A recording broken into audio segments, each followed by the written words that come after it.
First,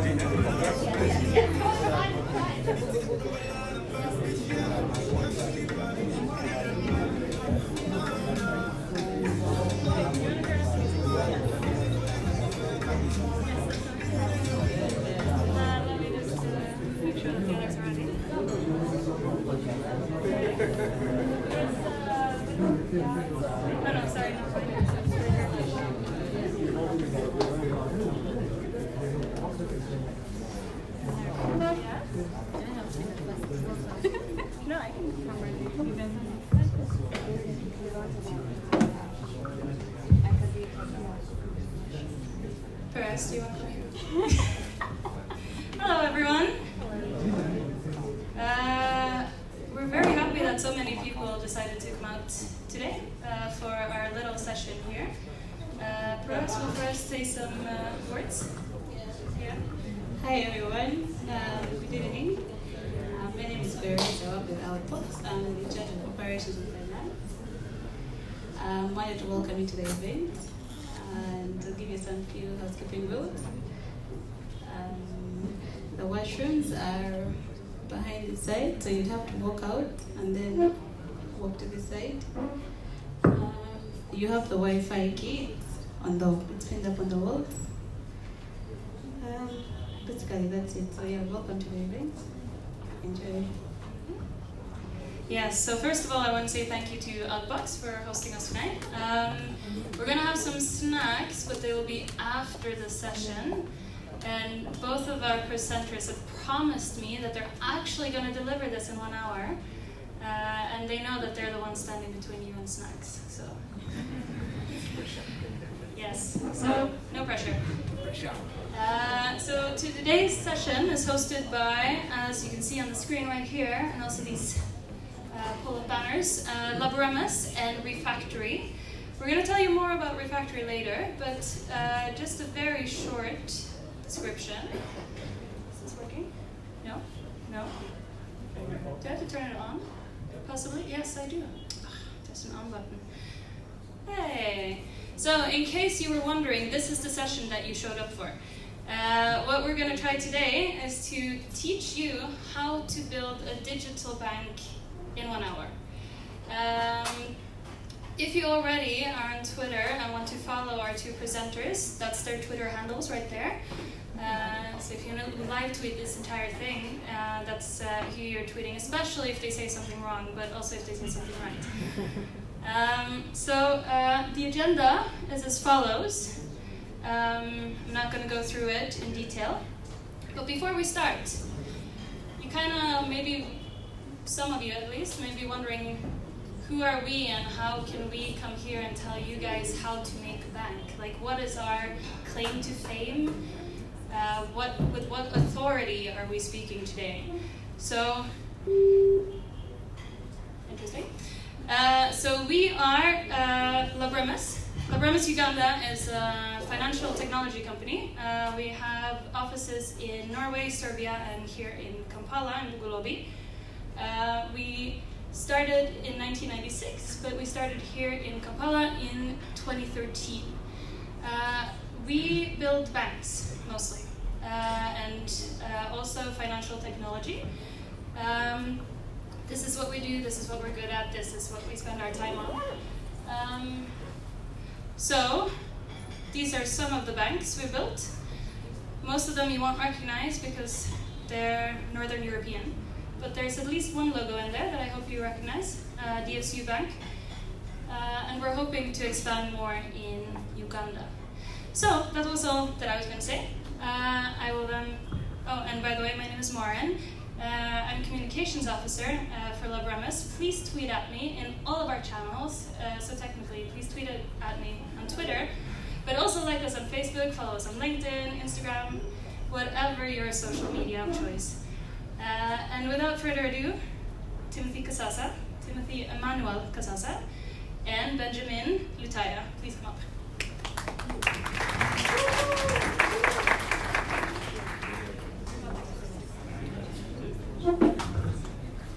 Hi everyone. well, I'm going to start with the, I think it's elders first in our culture, so I'll go with Professor Timothy. The right culture. Yes. Hello, I'm Timothy Kasasa, and I'm glad you guys are here. I'll be taking on a certain part of this session, and we'll have a good time. Yay! Yeah, I think you can have a seat, please. All right, like I said, my name is Benjamin Lutaaya, and yes, I work for Laboremus as a software developer. And I like the way Maureen started off today. Why is it we come and talk about banks and digitizing of banks and all these different things? So the bunch of banks you see there, some are just finance institutions. We've been building a bunch of different things from KYC, know your customer systems, loan origination, portfolio managers, investor portals, and a ton of other things to relate basically to finance institutions. And yes, as you can imagine, most of them are in Norway. But we have worked with DFCU, as you might have noticed. Yeah, so basically, that's how we have got like all this information and knowledge of how we work with banks. And this is one of the, like a snippet of what we'll be sharing with you guys today. Okay, before we dive into how to build a digital bank in 1 hour. Oh, by the way, we won't do it in 1 hour. When someone mentioned about the snacks, I was like, let's cut that in half so we can get the snacks. But before we do anything else, we need to ask ourselves, what is the goal of the bank? And by basically doing this, it's one of the things we do at Laboremus as well. Before we get into any project or for a client, we try as much as possible to understand the business of the client, and this is now from the client's angle. We tend to find out what the client wants and what's the goal of the client. And this is all basically to drive something across, and which is to deliver a solution that is perfect and perfectly suited for that particular client. And this, like I said, this all happens way before we actually start the coding. Maybe I'll pause a little bit and ask you guys. So, by show of hands, how many are developers? Just developers. Okay, so the rest of you.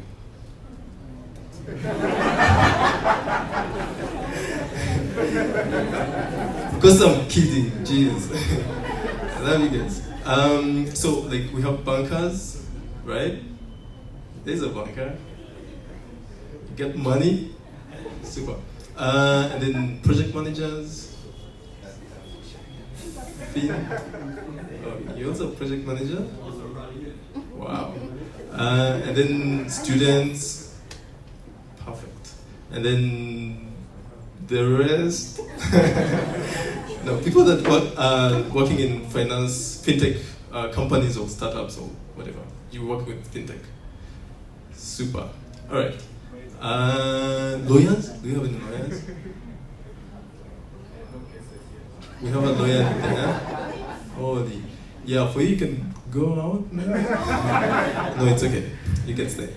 So, yeah, back to the goal of the bank. Why does a bank really exist? What's the purpose of the bank?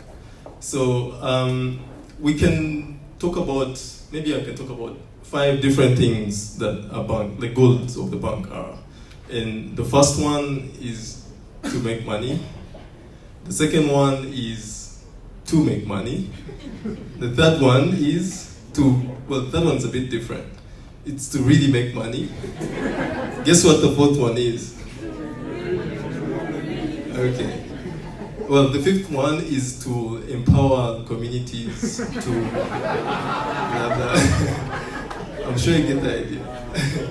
So, but then now that we have a snapshot of what the goal of the bank is. So they need to make money for their stakeholders, the different people that actually own the bank. The next thing then we need to ask ourselves, like, then how do the banks make money? So to simplify the whole process is, the banks have, like, the customers just go and deposit the money at the bank, and then this money is then lent out to the different lenders. So these are people that will get maybe a loan from the bank, and then that particular point, like, the bank actually makes money off that as, interest rate. So I give a rough example. Robert here takes 1M to a bank, and then the bank, of course, issues that loan.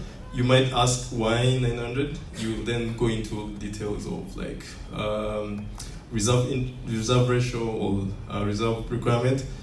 So given an example, the bank then takes the 900K and loans it out, maybe to Michael, at the interest rate of 15%.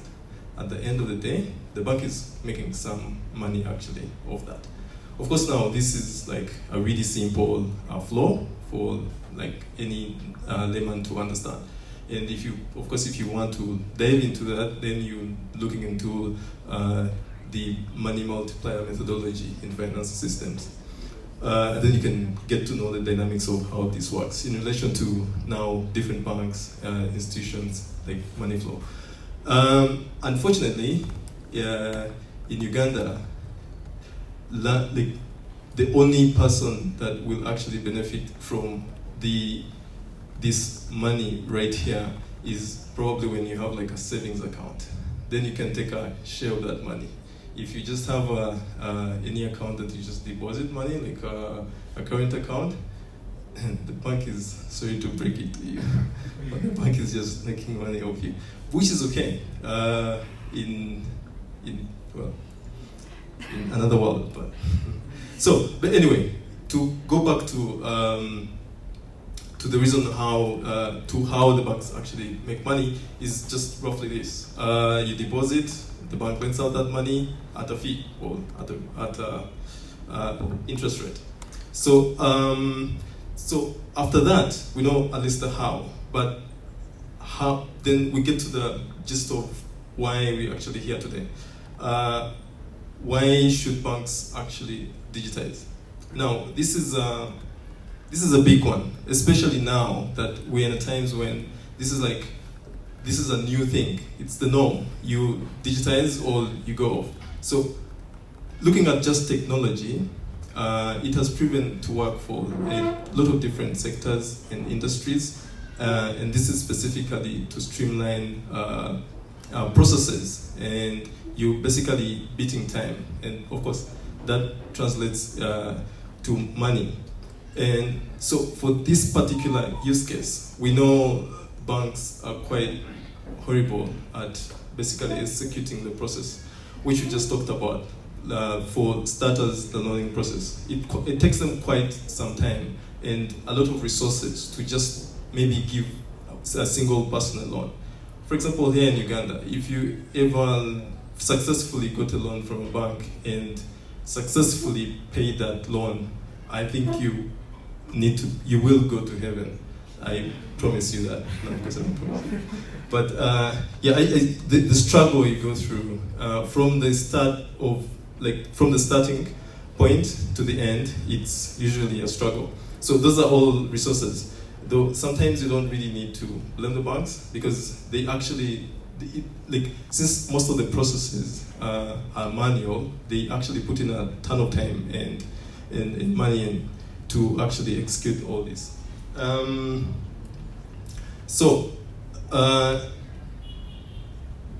To make sure that money can flow, the whole idea is to make sure that money can actually flow into the bank, which is the people depositing, and then lent out, and then quickly repaid back.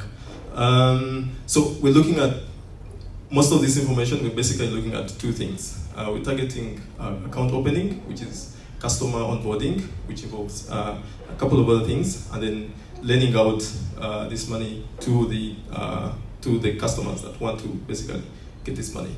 So I think with that, now that we have a rough idea of the main goal of the bank, why the bank should digitize, then we can get to the main goal of actually why we're here today, which is how to build a bank in 1 hour.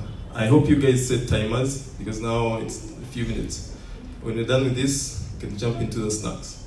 So we're basically looking at 4 different pillars on the process of digitizing a bank.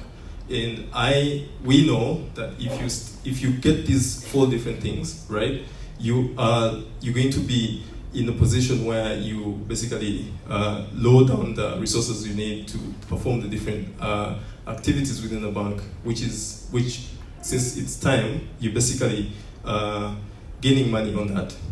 So the first one, which is customer onboarding, we're looking at seamless account opening.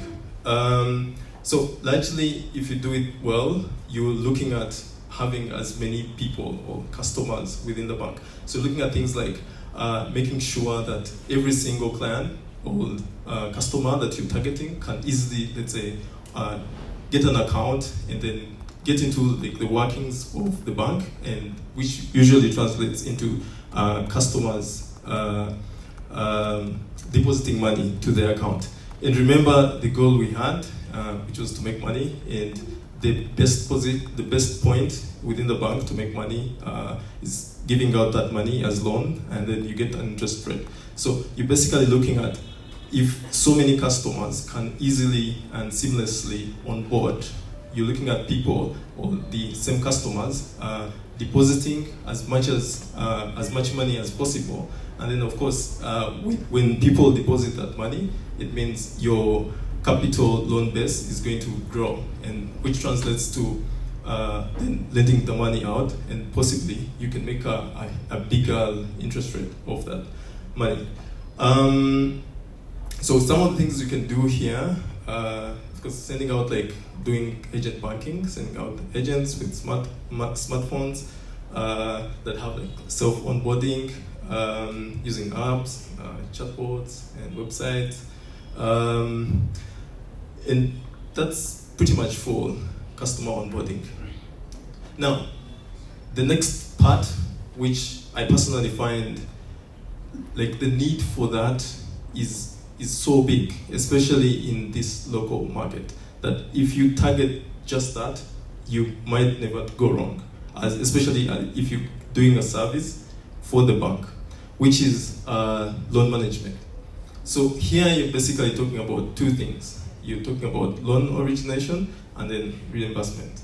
And what you need to do is you need to make sure that people can, like almost at any point, someone can request for a loan. And if they get to that point, and you're automating that entire process, because largely the banks, most of the banks, at least until now, like that particular process is still manual. So you're looking at different things you can do to basically have that, to beat the time within that.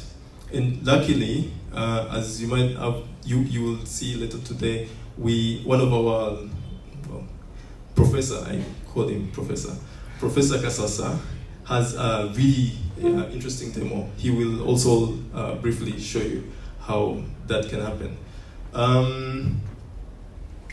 And then we can go to the third one, which is now the core banking system. I don't know about you, but every time someone says core banking system, some of the lights inside my brain shut off, because usually the first thing you think of is something big, something expensive, something probably written in COBOL by guys in Russia. Yeah, Marin, make sure you don't put the Russia back. Okay, great. So largely you remember when we talked about customer onboarding, loan management. Customer onboarding, you're looking at accounts, you're looking at the transactions. Loan management, you're looking at transactions. So you basically need a place where all these can all fit. what we're talking about here is a really big ledger.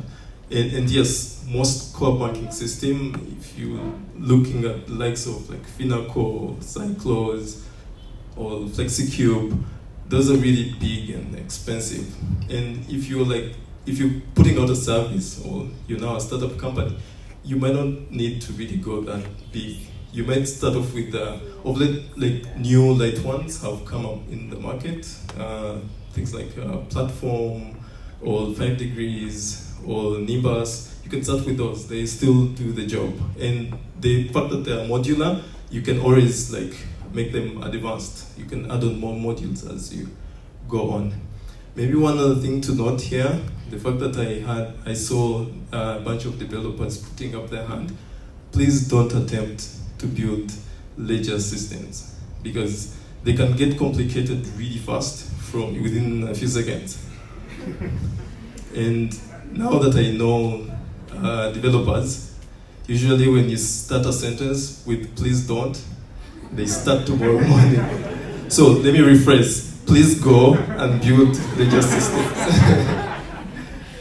Okay. So now we have a store for our transactions, and accounts. One little thing missing in that is customer service. A lot of times, and this I think, if you've worked with, if you basically have an account, does any of you guys doesn't have an account with the bank? Okay. Well, you are in luck because we recently built a system that can help you to easily onboard new customers for a bank using Kasasa. Am I saying so many things from your nice presentation? Okay, I'll leave that as secret because I will show you more about that. So you basically it's a big tear to point out because a lot of times people tend to think that so every time I think it's how best can I think it's too much within our nature. Like once you have a client, then it's fine. They will always stay. But we think every time you need to empower these clients, you need to set out things like portals where people can actually get the information they need. Largely that will now translate into money. So they will largely depend on you to make sure that you keep the money. And remember, the more people deposit money to their accounts, the more your loan capital base can actually grow, and which largely translates into money. Maren, yeah? I think we're done. I feel like you're getting there. Okay, before we say done, I'm going to call up Timothy, who can actually show you how to build a customer onboarding solution. Please.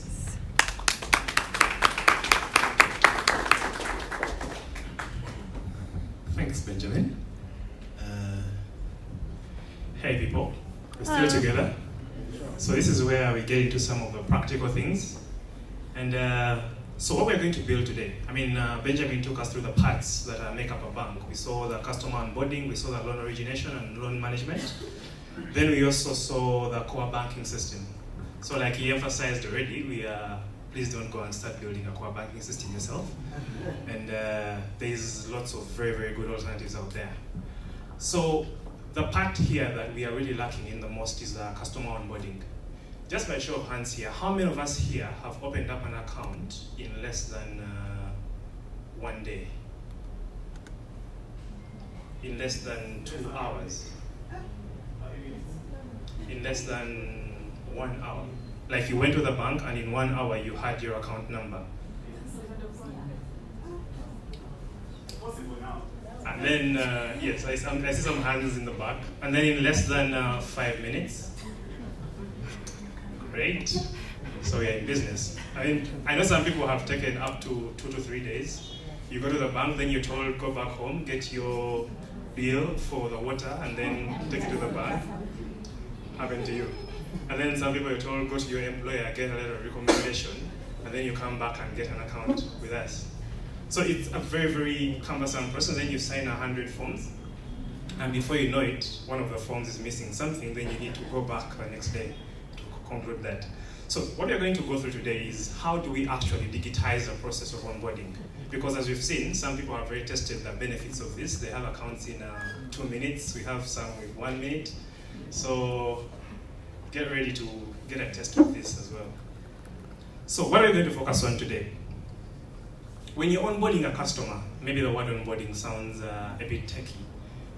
The process of onboarding is from the time when a customer walks into the bank, and then they fill in a form, then they sign all the parts that they need to sign, and then you give them an account, and then they go home with an account number after depositing. Normally it's 20K for most accounts. So that is the end-to-end process of onboarding a customer. So the things we really take into considerations here are, first of all, we need a system that best suits your customer, and then we need to be following the regulations of Bank of Uganda.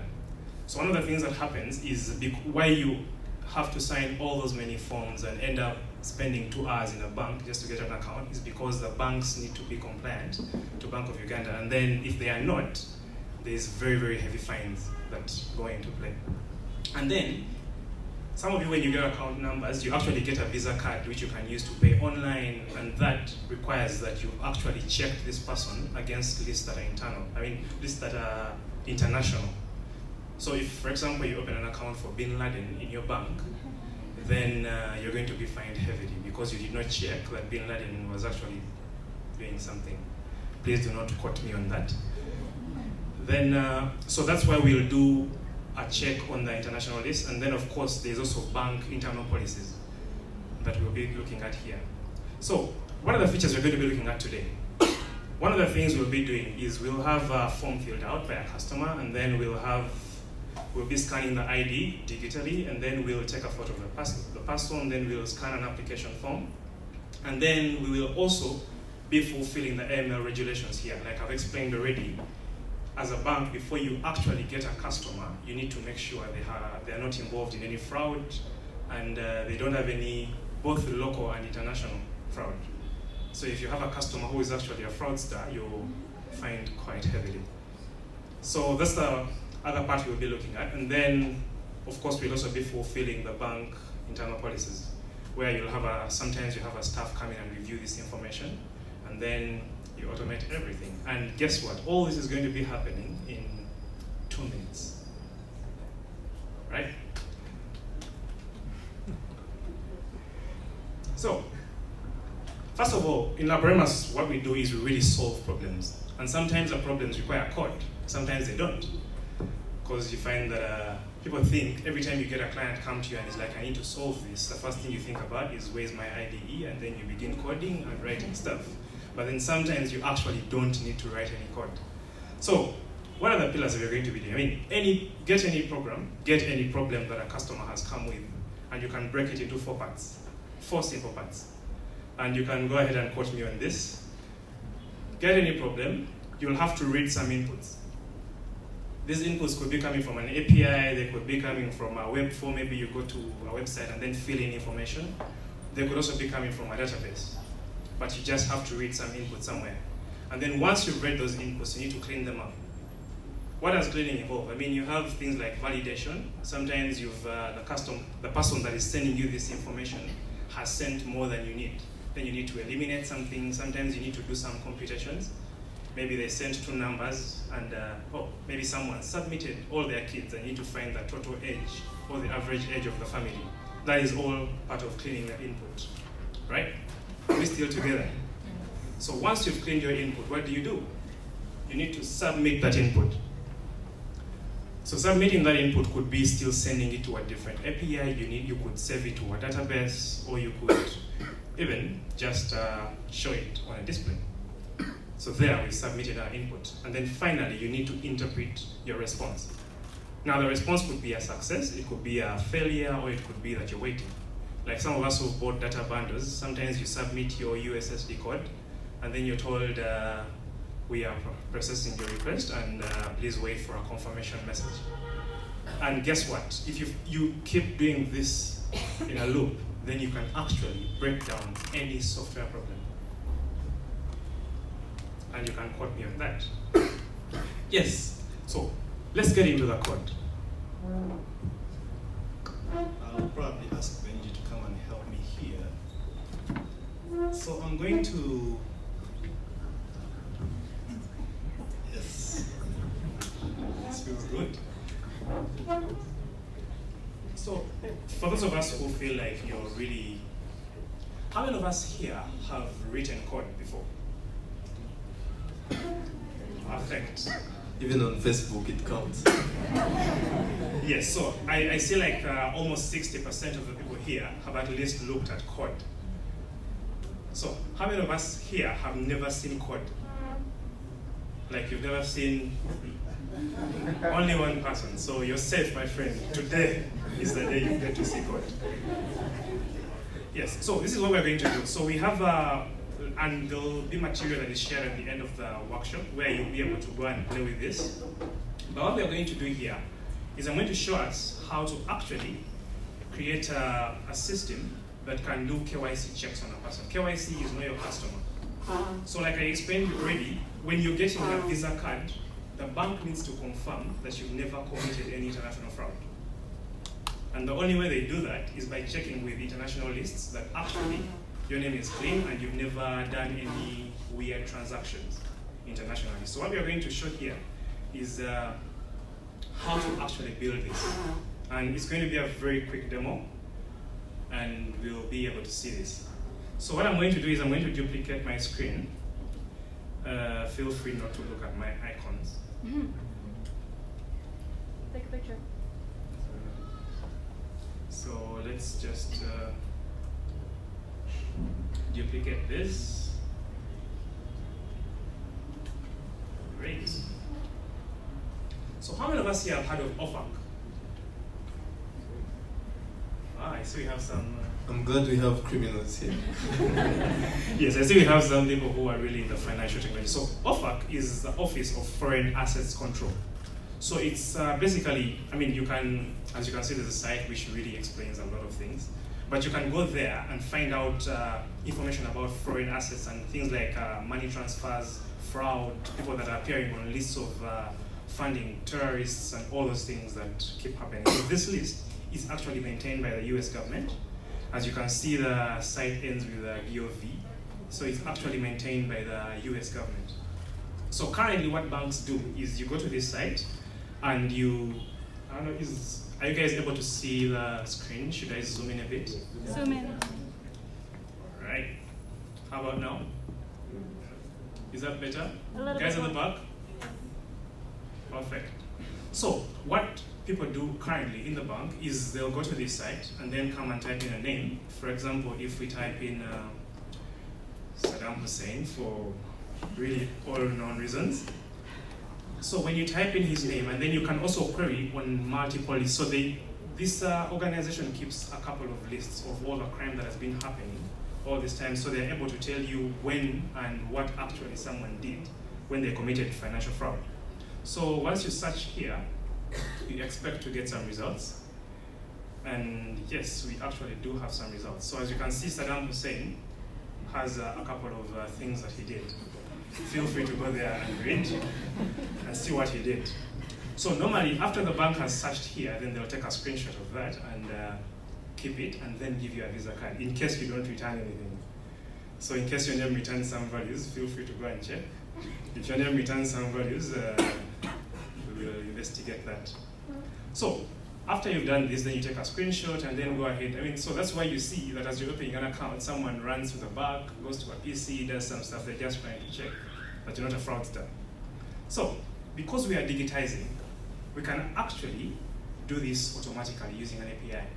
You don't have to go here and query the person's name, but if you have 100 people that you're trying to create in a short time. So you actually can access their API and then go ahead and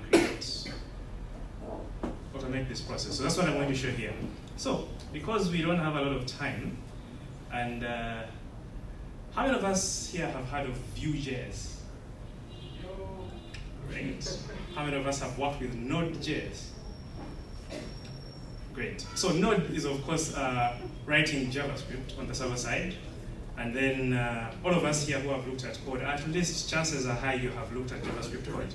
So I'm not going to go into the nitty-gritties of everything, but I'm just going to show you a simple app that automates this process. And then after that, I'll show you how we are actually using this in real life. Are we good? So, I mean, of course, I'm using WebStorm for all reasons and intents. It's the best IDE. Feel free to quote me. It's not the best idea.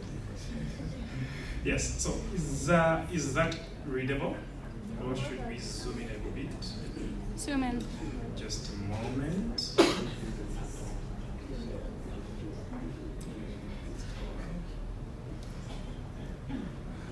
Wait for it. So just increase the font. Can you read that? Or could we make it 24? Is that better? Great. So let's apply that. Okay. So what I did here is I just put up a quick view application that calls the API that we've been trying to look at. So I'm just going to go in and show you a very quick call. So if you look at this here, this is Ajax. So what I'm doing here is we have the endpoint that we're going to be calling, and then maybe just to back up a bit. So when you're working with a view application, you can go to WebStorm and then say new project and then create a new view application, and then you'll have most of this set up for you. So the only part that I really worked on that I added here will be the store, the utilities, and then some views. And then what I did is I created a simple search here that allows you to call the endpoint that stores this information. And then, so let me just show that. So if you look here, this is the API that I'm calling that belongs to the government of the US. So you're able to call it, and then you can go to the website, sign up, and get an API key in case you want to play with this. So the API key allows you to actually get access to this. That is really for non-developers. So once we have this endpoint, and then I go ahead and expose it in my app utils. So I just make a search to this endpoint, and then get a response and show it. So I will not bore you with code. I will show you how it works, right? Yay. So I will just run this quickly. And feel free not to read what's happening with those lines. Normally it's never something that you want to read. So as this is building, so you open that up, and yay, we have our app. So, of course, these are really forms that we set up, and then this is making an API call to the OFAC API. So if I come here, for example, and put in someone's name, let me really use my name. Just right? What if I am on the list? Well, let's see. Well, I'm not sure you're not on the list. Right? So, if we... Does anyone want us to check their names? What? Ranzi? Anyone else? Museveni?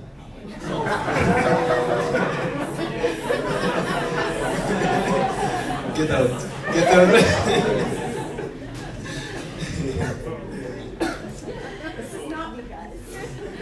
Yes. Apparently, someone is on the list, and this is wrong. Is it safe? Well, make that decision yourself. So let's just check, for example, Saddam Hussein again.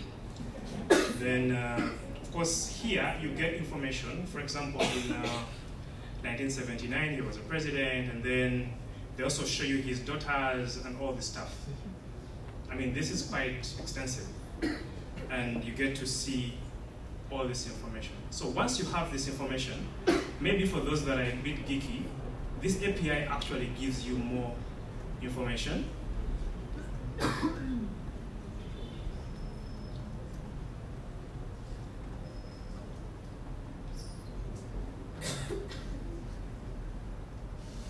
So as you can see, when we made this call, we actually got more information. For example, it gives you all this, and then you're able to make a decision whether this person is safe or they are not. It tells you the kids, the date of birth, the countries where they were actually president, and the place they were born. So it gives you a lot of information, and then you can decide whether you're willing as a bank to actually take on this person as your customer. And then if they're not, so for those who want to play, please feel free to, this is actually deployed right now in Heroku for free. So if you feel like you want to try out your deployment and your app for free, just go to Heroku, and we'll share all these links in a PowerPoint that will be shared at the end of the session. So you're able to go in, put in your name and see if you're actually safe. So now that we've seen this, and we have the KYC, we're able to automate this process. It's really just an API call to the OFAC API, and then we get this information, and then the system makes a decision whether or not you're worthy to be a bank customer.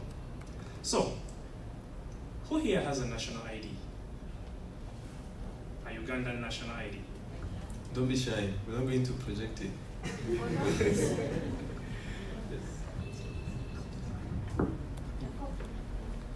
No, the national ID. The one with the perfect. Thank you. Great. So, now this is what we're going to do.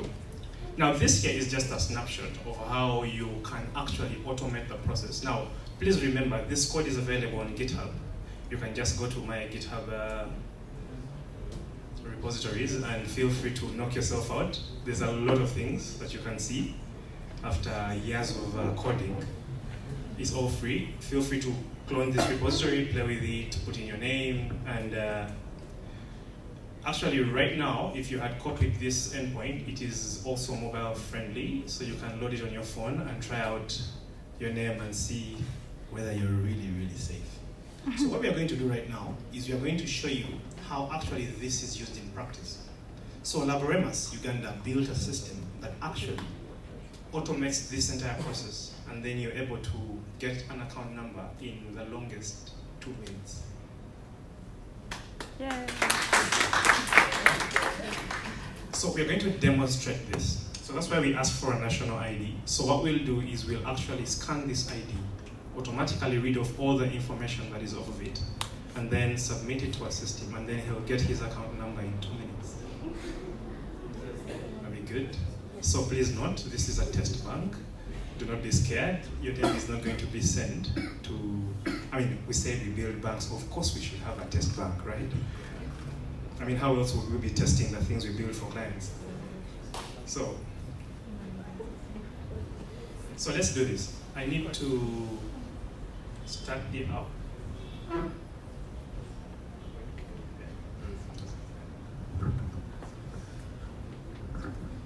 So because the room or the projector in the room does not have a second slot, we can't use a Chromecast.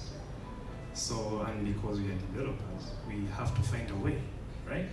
You guys need to see what I'm doing on the app, right?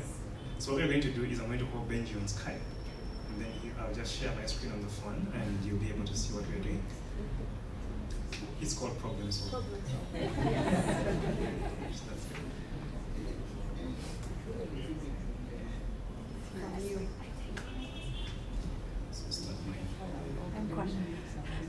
You can be saying hi to your neighbor as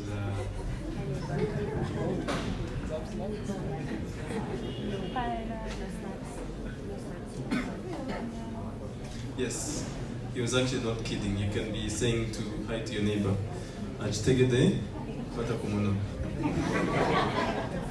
And also, if you do want the sites and you haven't signed up, the link to get the sites, which we'll be sending out around 9-ish, is on the Facebook event.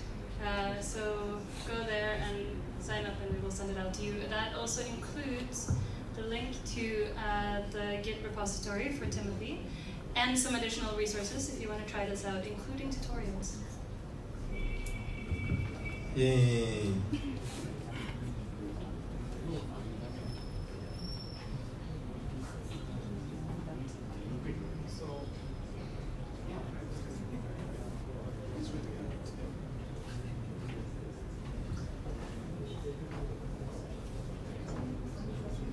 Yeah, finally. So I guess we all can see the app right there. So this is what we're going to do. We're going to scan the ID that we have here.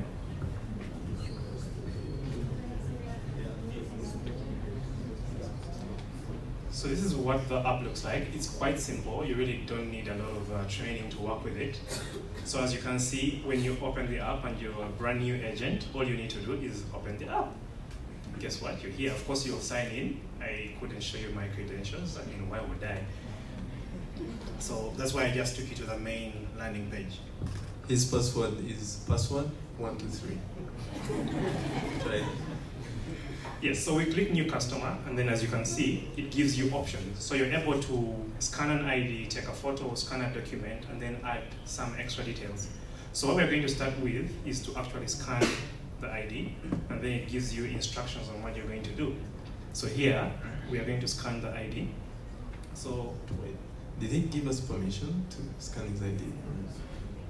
Do you need to sign somewhere? Let's do it. Yes, so we're going to scan his ID. So as you can see, all I need to do is to get some focus. And guess what? We have all his details. Yes. Are you Jonah? Are you Mel? Are you Mel? Are you really sure? Yes, so now that we have all this information, meaning he doesn't need to fill 100 forms for him to have this, for us to have this information. So we click continue, and then we take a photo of Jonah. Of course, it gives you instructions on a good photo. So we will try to... Jonah, look in the camera. Smile. I said smile.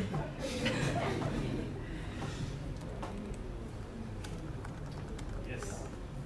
Perfect. So once we have Jonah, you're even free to actually make sure you've captured this. Now the ladies really understand this. You need to remove the bad parts, right? Well, very soon you'll have filters. So we've taken the photo, and then we'll scan a document. So this is him signing a document that he has agreed to have an account, and it will just have a lot of information, and then it scans it. So anybody here has a paper that has something on it?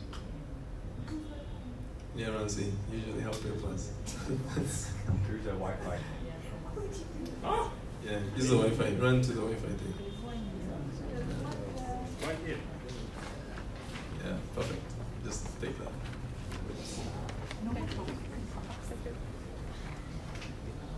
So as an agent.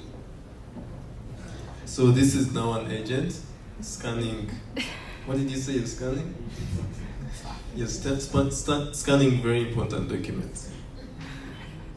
Agent Kasasa. Perfect. So we have the paper that he has signed. He has said he really wants an account, and we've also agreed. So of course here we come and add some details. What's your phone number?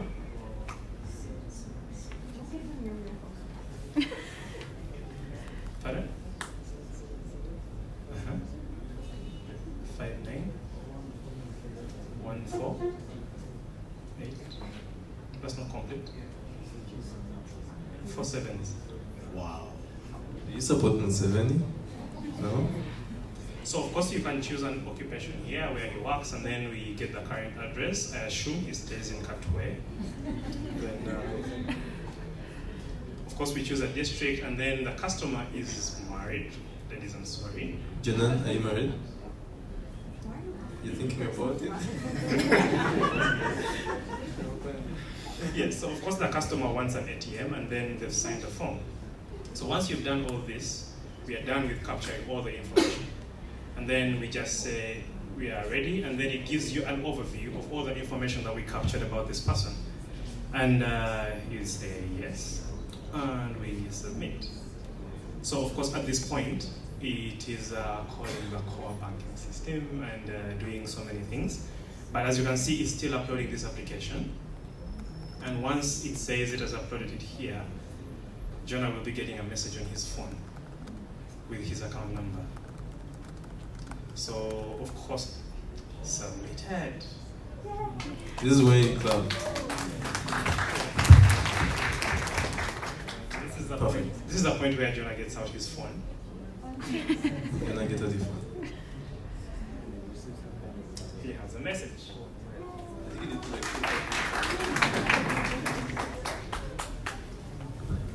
guess what? Right there, he has an account.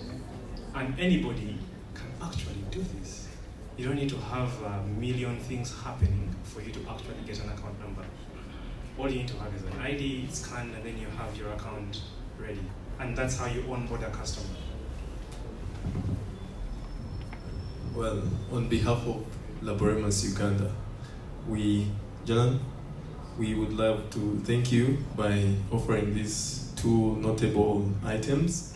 One is a notebook, which is highly branded by a very sophisticated designer.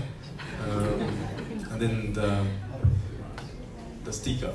Please take them, and thank you again. Yes, so as you can all see, that the time that I took to all maybe extend the request was because I was looking for a form to sign and all those things, but the process, which is technical, the digitization of this process is flawless. And you have your account number in a very, very short time. Now guess what? This is already live. It's working in a couple of places. People are already using this technology, and as Laboremus, we are not selfish. We want to share this stuff with the rest of the world. So that's why we are doing this talk, so that we open your eyes to the possibilities of digitization. And then we invite you to a very good space where you're able to learn this stuff, which of course you'll get more information about all this, and feel free to ask what happened in the back. Right? Great. So I will stop sharing my screen. You're free to clap.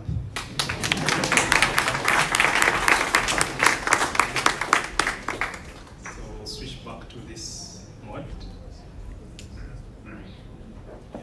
Don't worry, that's the Windows icon, really, like the Windows background. And so there's going to be repositories at the end of where you can find all this information, and this is the point where I invite Benji to come and close this. Thank you. Thank you. Thank you so much, Timothy. Yeah, that's one way of showing it's possible. I think I'm going to start taking pasta lessons. But yes, at the end of the day, what we actually learn are just a couple of things. The first, automation is key. And with this growing technology, it's just the way to go. The more you automate, it just basically means you're now going to become way more accurate, yet efficient. And at the end of the day, you're attracting more customers into the bank. And remember, like we started off with, more customers, more money, then you have a bigger capital loan base, then you can give out money, make more interest. And that's how a bank basically makes money. And then before all this starts, you need to have like a good grasp of what you actually you set out to do. You need to find the different things that really the bank needs. This is the first stage of solving a problem. You need to be aware of how that particular business is actually doing whatever they actually do. In this case, we're looking at the bank. And this is something we do on a daily at Laboremus. You know, learning to learn and always learning and then solving problems after you have good knowledge of what you actually need to do. But well, now I'm really glad that now you can actually, you know how to actually start a bank. And I think that was like 30 minutes. So yeah, you can go to the slides. No, wait, cheers. But yes, thank you so much. And I will call Marin to talk about the next item. Yeah, so thank you, Benjamin, and thank you, Timothy. I'm not going to hold you here for long. I will, however, say that we lured you here under false pretenses or premises. I don't know English. I'm Norwegian, by the way. So the reason why we gathered you all here today is actually not to teach you how to make a bank, because as you already heard from both Timothy and Benji, you would rather not do that. You would actually just get all the components online and have us do it, maybe. I'm joking. No, the reason why we got you all here today is actually that we are in the process of trying to find more developers to work for Laboremus because we are building banks. However, we probably can't hire all of you, probably can't hire most of you, because you need the training that Benjamin and Timothy have already gone through to get to where they can actually build a bank. So I'm going to invite Michael, who's in the back somewhere. Yes, hi Michael. Do you want to come up here? Michael up here to talk for about 2.5 minutes about this project that we started about, give or take, 5 years ago, I think. And the project is called Refactory. So, Refactory is a tech program that officially opened on March 1st this year. It's a combination of two things. It's a 3-month intensive course in software development, both soft skills and tech skills, followed by a 6-month boot camp where you work with an actual ICT company like Laboremus. Some of our boot camp team members are here today to learn how to solve problems. Because as Benji said, one of the most important parts about building a bank or doing anything in software development is the problem solving. You spend about 70% figuring out how to solve the problem, and then you spend 30% actually coding the actual solution. And so that is what we teach.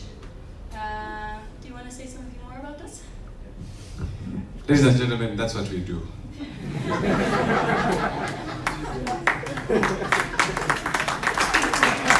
And I am more than happy to take any questions after that. But super impressed by Benjamin. I was telling Bram at the back, 2 years ago, this guy was just chewing code, listening to you speak finance. I am, sir. Hats off. Yeah, so Benjamin was one of those guys that just randomly walked into the program and said, he had dropped out of a university degree program.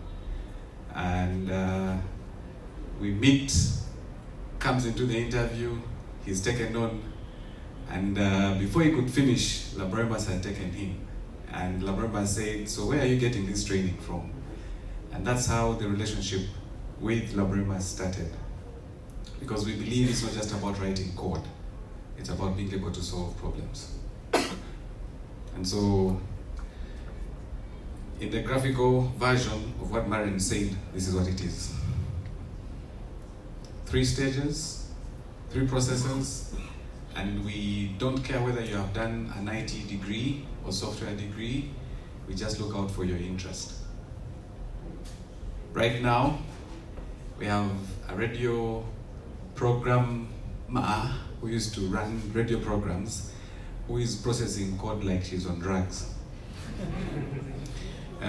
Just finished the 3 months program and has gone into the boot camp. We have people who have never, ever thought they would write code, and they're now writing code. And the reason we're able to do it because we're intentional, but we're not just focusing on PHP, JavaScript, HTML. We focus on principles and practices that you can be able to move from any framework or any language and be able to fit within the environment. And so we're very intentional about this. And our intention is to disrupt education, specifically the tech education in this country. And we'll take over Africa. Thank you very much. Yes, so that's all that we have today. I'm gonna skip to the very important slide where it says, okay, these are all the reasons why you should join. Most importantly, you increase your chance of being hired by Laboremus by 70%. Keith was just hired by the program, sitting in the back there. But most importantly, this link. Go there, read more about the program, what we teach, what we do, and either apply yourself, or if you know someone who knows someone who knows someone who knows someone who knows someone that should apply, spread the word. The program is heavily subsidized this year. This is a one-shot this year where it's only 300,000 UGX for 3 months. It's gonna go up, so this is a chance to get it a lot cheaper than what it will be. It's designed by the private sector for the private sector, and I want to attend, so you can quote me on that. You will get classes once in a while from Timothy and Benji, apply, and that's it for this session. Again, sign up for the link. You have about 45 minutes until I send out the slides. There's food in the back, also drinks. Please feel free to talk to anyone here from Laboremus or Refactory. Can people raise their hands that are from either Refactory or Laboremus, so people know who to talk to? Yes. So there's a bunch of people here to talk to. Reach out, use this as a good networking opportunity, and have a very nice evening. Thank you. Well done.